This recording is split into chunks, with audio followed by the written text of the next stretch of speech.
नमस्ते सदावत्सले मातृभूमि। हम लोग एक ऐसे विषय पर बात करने जा रहे हैं, कभी जाने अनजाने में जुडिशल सिस्टम से कितनी बड़ी चूक हो जाती है, या फिर ऑनरेबल चीफ जस्टिस आज के कहते हैं कि मानवता का इसमें स्वभाव रहना चाहिए।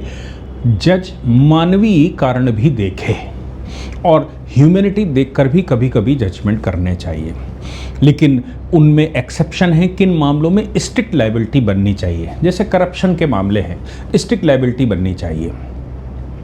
लेकिन क्या अनियमितता का मामला, कि कोई अनियमितता हो गई हो या किसी ने किसी की शिकायत कर दी हो, वो किसी ऑर्गेनाइजेशन से जुड़ा हुआ था, किसी पॉलिटिकल पार्टी से उस ऑर्गेनाइजेशन का संबंध था, उसकी तरफ से डायरेक्टर के दोबारा बनने पर सवाल खड़ा कर दिया एम्प्लॉइज़ ने, क्योंकि वो किसी संगठन के साथ काम करता था और जो डायरेक्टर है वो सरकार के संपर्क में है।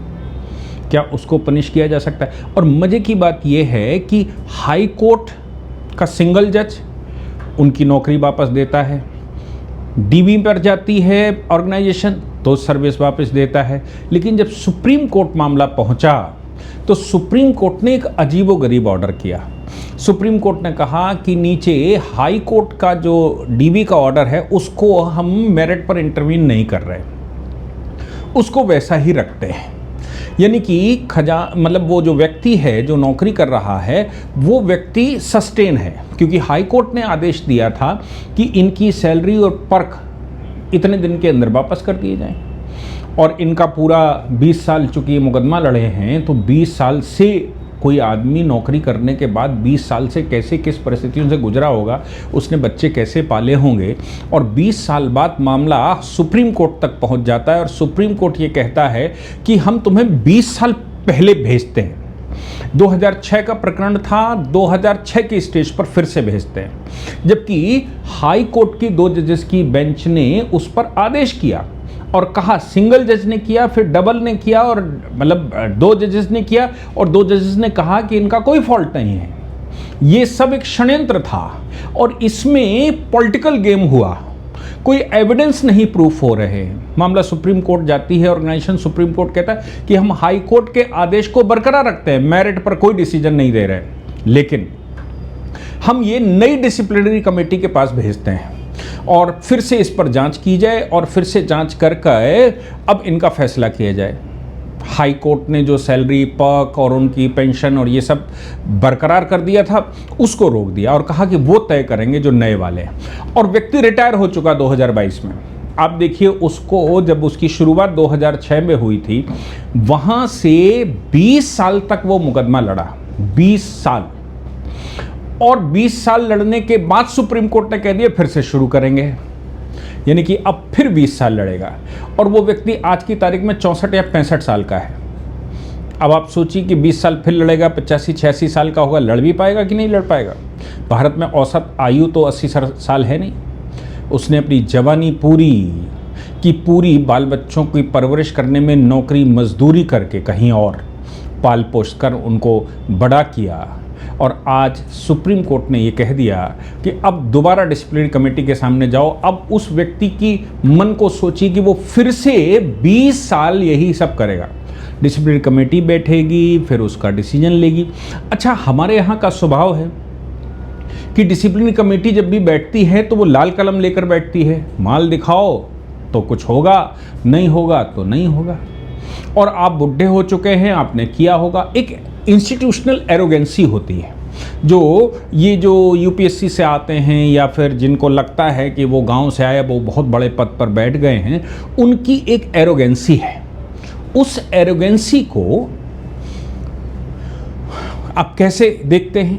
वो एरोगेंसी तो सामान्य एम्प्लॉय को एम्प्लॉय नहीं मानती बहुत बार। सभी बुरे लोग हैं ऐसा नहीं है, अच्छे लोग भी हैं जो भारी वजन के होते हैं उनको नहीं फर्क पड़ता है, लेकिन जो हल्के वजन के होते हैं उनका क्या है?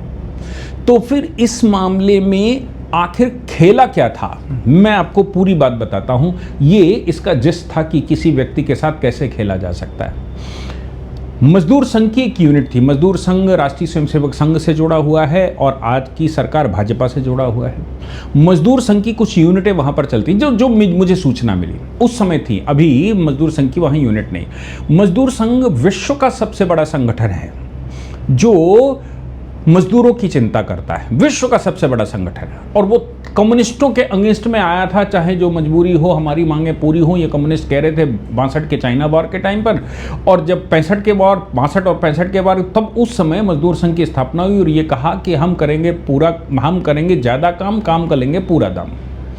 और ये कहा गया था कि ये राष्ट्र को सोचने वाले हैं, एम्प्लॉयज़ को वाकई में सोचने वाले हैं, हिंदुत्व के आधार पर सोचने वाले हैं, क्योंकि राष्ट्रीय स्वयंसेवक संघ का यूनिट है। उस समय मनमोहन सिंह जी की सरकार हुआ करती थी 2006 में। 2006 में कोई डायरेक्टर वहाँ हुआ करती थी, उन डायरेक्टर की दोबारा उनका एक्सटेंशन किया जा रहा था। डायरेक्टर, इन लोगों का, एम्प्लॉयज़ का कहना था कि डायरेक्टर भ्रष्ट है या डायरेक्टर ठीक नहीं है।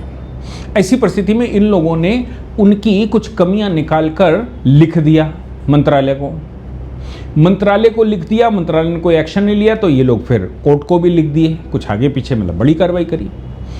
डायरेक्टर तो रिपीट हो गई, क्योंकि मनमोहन सिंह जी की सरकार सोनिया गांधी की बहुत खास महिला ऐसा कहते हैं हुआ करती थी, या जो भी परिस्थिति रही हो, उन्होंने उनका एक्सटेंशन कर दिया। जब वो एक्सटेंशन में आई दोबारा तो 140 एम्प्लॉय हुआ करते थे लगभग वहाँ पर। जिसने वो 30-40 एम्प्लॉयज़ ने ये सब कुछ किया था, उन सब की नौकरी खा गई वो धीरे धीरे करके।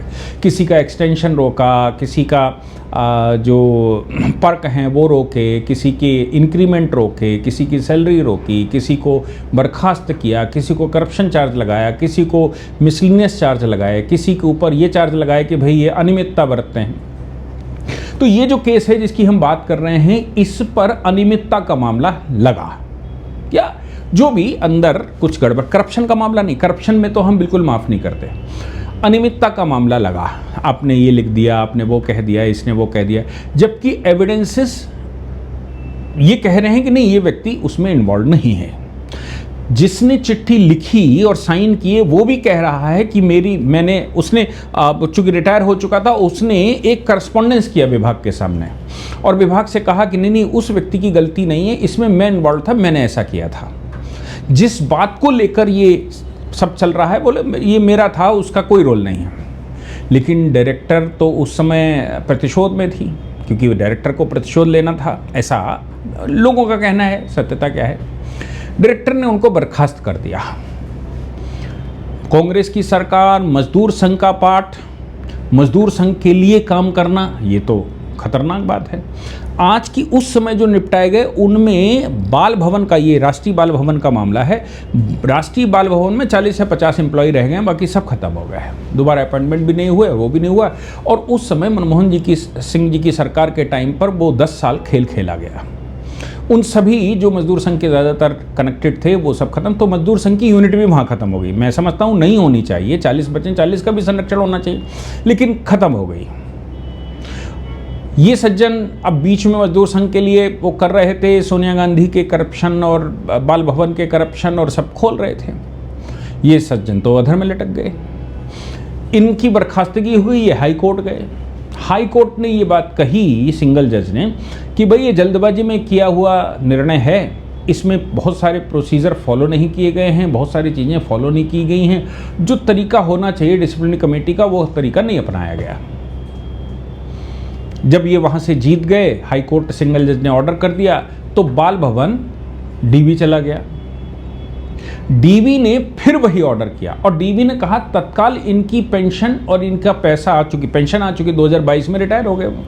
तो ये कहा गया कि इनकी नौकरी बरकरार रखी जाती है, इनके खिलाफ जो डिसिप्लिनरी एक्शन है उनको हम सेट असाइड करते हैं, इनके खिलाफ जो इंक्वायरी बैठी थी उसको हम सेट असाइड करते हैं, इनके खिलाफ जो एफआईआर हुई थी उसको हम यहाँ क्वैश करते हैं। सब क्वैश कर दिया, क्योंकि पहले एफआईआर हो, पहले डिपार्टमेंटल इंक्वायरी, फिर एफआईआर, फिर उनका खिलाफ एक्शन, तीन स्टेज थी, तीनों को क्वैश कर दिया हाई कोर्ट ने।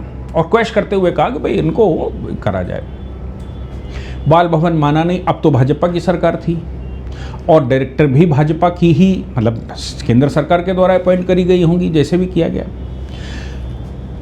डायरेक्टर को अभी चैन नहीं पड़ा। जो नया डायरेक्टर, वो उस समय डायरेक्टर थी वो अलग बात है, नए डायरेक्टर ने क्या किया कि उसने कहा कि हम इसकी अपील करेंगे सुप्रीम कोर्ट।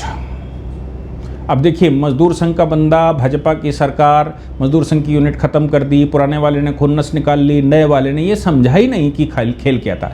खेल तो शुरू ही यहाँ से हुआ था कि पुराने डायरेक्टर के खिलाफ इन्होंने कुछ एविडेंसेस सरकार को दे दिए थे और ट्रिब्यूनल्स और जहाँ कहीं भी कर सकते थे वहाँ कर दिए थे। उसकी खुन्नस में ये सब कुछ किया गया और जिस बात को लेकर करा गया वो दूसरा व्यक्ति कहता है ये मैंने साइन किए। ये कहा गया कि तुमने ये फर्जी साइन करके ऐसा कर लिया, उसने कहा नहीं ये मेरे ही साइन है और ये मेरे ही काम है, और उसने बाकायदा एक लिखित करस्पॉन्डेंस किया। जो करस्पॉन्डेंस बाल भवन को किया गया उसकी आरटीआई से कॉपी मिली एक्यूज्ड को, मतलब जिसके खिलाफ एक्शन लिया गया एम्प्लॉय को, उसने वो कॉपी हाईकोर्ट में लगाई। हाईकोर्ट ने संज्ञान लिया कि भाई इसके खिलाफ तो कोई मामले नहीं बनता, ये तो सब पूरा ही फर्जी फ्रॉड है। सुप्रीम कोर्ट में ये बात, जब बाल भवन सुप्रीम कोर्ट चला गया, आज का जो डायरेक्टर है, सुप्रीम कोर्ट में कुछ ग्राउंड नहीं मिले, सुप्रीम कोर्ट ने भी ये स्वीकार किया कि नहीं जजमेंट ठीक है, लेकिन साथ में एक लेकुना लगाकर उस व्यक्ति की जिंदगी वहां की वहीं जो 2006 में था वहीं हो गई। जबकि सामान्यतः ऐसा प्रकरण अगर दो कोर्टों से, आप सोचो 2 कोर्टों से उस किसी को रिलीज कर दिया जाता है एम्प्लॉय को, और वो रिटायरमेंट के सुपर एन्युएशन में आ जाता है, तो सुप्रीम कोर्ट जनरली इंटरवीन नहीं करता और कहता ठीक है भाई 2 कोर्टों ने कर दिया है, इसका बेनिफिट तो रिटायर होने वाला है, कैसे बच्चे पाले, कैसे बुढ़ापा काटेगा, सारा जीवन तो तुम्हारे साथ लगा लिया। ये सामान्यता करते हैं। अगर नीचे करप्शन का मामला होता है तो जरूर दिमाग लगाते हैं, लेकिन डिसिप्लिनरी एक्शन का मामला रहता है तो जनरली सुप्रीम कोर्ट, और ये डिसिप्लिनरी जो रूल्स हैं वो जो ये जो सेंट्रल गवर्नमेंट के रूल्स और तमाम स्टेट गवर्नमेंट के उन रूलों का भी जिस्ट यही है कि भाई अगर सुपर एन्युएशन हो गया, रिटायरमेंट हो गया, तो उसके खिलाफ ये डिसिप्लिनरी एक्शन नहीं होंगे। करप्शन वाला मामला है तो वो चलेगा। अब ये डिसिप्लिनरी एक्शन 2022 में रिटायरमेंट की एज हो गई और अभी व्यक्ति 2026 में यानी कि 65 साल की उम्र में ऑनरेबल सुप्रीम कोर्ट में फिर से डिफेंस करने गया। सुप्रीम कोर्ट ने एडमिशन स्टेज पर ही, मतलब एडमिशन स्टेज पर, अभी इन्होंने पहले से वहाँ प्रेजेंस के लिए लगाई थी, तो फिर इनको नोटिस तो हुआ, ये पहुँचे भी, कोर्ट ने इनको सुना ही नहीं, क्योंकि एडमिशन स्टेज पर केवल जो लेकर आता है पिटीशन वो पिटीशनर को सुनते हैं। और पिटिशनर को सुनते सुनते इन्होंने कई बार कहा मुझे सुन लीजिए, मेरा ये है, मुझे काउंटर दाखिल करना है, मेरे जवाब लिख लीजिए, तब आप सुनवाई करिए। सुप्रीम कोर्ट ने कहा भाई एडमिशन स्टेज पर है, अभी तो ट्रायल वो चल ही नहीं रहा, हियरिंग नहीं चल रही, एक काम करते हैं हम इनको ही सुन लेते हैं। उनको सुना और कहा कि भाई अच्छा देखो, सुप्रीम कोर्ट का एक वो देखिए, जब भी सुप्रीम कोर्ट को कोई पिटिशन डिसमिस करनी होती तो नोटिस की जरूरत नहीं पड़ती, अपोजिट पार्टी को बुलाने की जरूरत नहीं पड़ती। एडमिशन ही नहीं किया, एडमिशन करेगा तब इश्यू नोटिस करेगा। कभी कभी अगर पहले से केविट फाइल कर दी गई है तो केविट में नोटिस कर देगा, तो इनको अवसर नहीं मिलता है, लेकिन इन्होंने चूंकि केविट फाइल की थी इसलिए ये वहां पर थे और ये कह रहे थे कि मुझे सुन लो। कोर्ट कह रहा था नहीं हम इनको ही सुनेंगे। अब कोर्ट ने ऑर्डर किया, कहा हम इंटरवीन नहीं करेंगे, हाई कोर्ट के ऑर्डर में कोई इंटरवीन नहीं कर रहे हैं, मेरिट पर कोर्ट डिसाइड नहीं कर रहे, ये लिखित रूप से दिया। यानी कि अब जो डिफेंस है उसको सुनने की आवश्यकता ही नहीं है, लेकिन नीचे डिसिप्लिनरी एक्शन पुनः शुरू हो और वही तय करेंगे कि इनकी सैलरी पक मिलेंगे कि नहीं मिलेंगे, ये वो तय करेंगे। यानी कि अब वो व्यक्ति फिर से 20 साल के लिए, एटलीस्ट 20 ईयर्स के लिए वो व्यक्ति फिर वही प्रक्रिया में आएगा, तब तक जीवित रहेगा कि नहीं रहेगा। न्याय होना ही नहीं चाहिए, लिखा उन्होंने, न्याय होना ही नहीं चाहिए, न्याय दिखना भी चाहिए। मेरा एक और इसमें बात है कि न्याय होना ही नहीं चाहिए, न्याय दिखना भी चाहिए, व्यक्ति का जीवित रहना भी जरूरी है। अगर व्यक्ति मर जाए तो क्या दिखाएंगे हम? व्यक्ति रिटायर हो चुका है, जिनके खिलाफ और एक्शन लिए उनमें 80% लोग मर चुके हैं, सब काम खत्म हो गया। अभी ये व्यक्ति वहां तक पहुंच गए तो यही कहता कोर्ट कि भाई ठीक है 2 कोर्टों का वो हो गया है, हम इंटरवीन नहीं कर रहे हैं, उनका वैलिड है।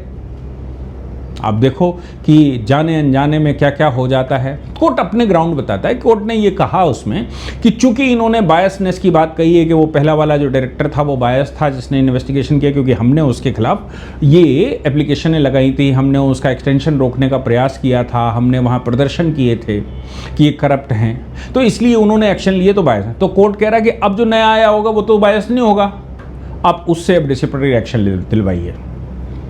जो बायस था, जिसकी बायसनेस को हाईकोर्ट ने स्वीकार कर लिया, सिंगल ने स्वीकार कर लिया, डबल ने स्वीकार कर लिया, उसको बायस सुप्रीम कोर्ट कह रहा बायस है इसलिए दोबारा इन्वेस्टिगेशन होना चाहिए, दोबारा डिसिप्लिन कमेटी के सामने जाना चाहिए। अब डिसिप्लिन कमेटी दूसरी बैठेगी, क्योंकि सब जगह हम सब जानते ही हैं इनमें खेल बड़ा होता है। वो बेचारा जीवन अपना 20 साल कैसे काट कर आया और कैसे चलेगा।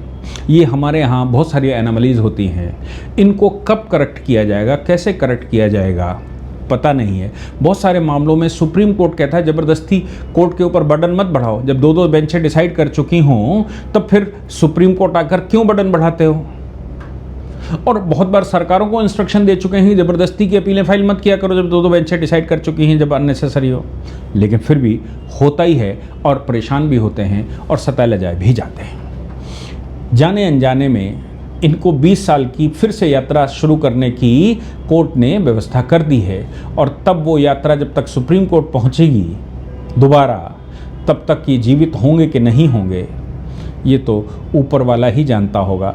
और उस समय इनको न्याय मिल भी जाएगा 85 साल की उम्र में, 80 साल की उम्र में, तो इस न्याय का ये करेंगे क्या, ये भी एक प्रश्न है। जय हिंद, जय भारत, वंदे मातरम।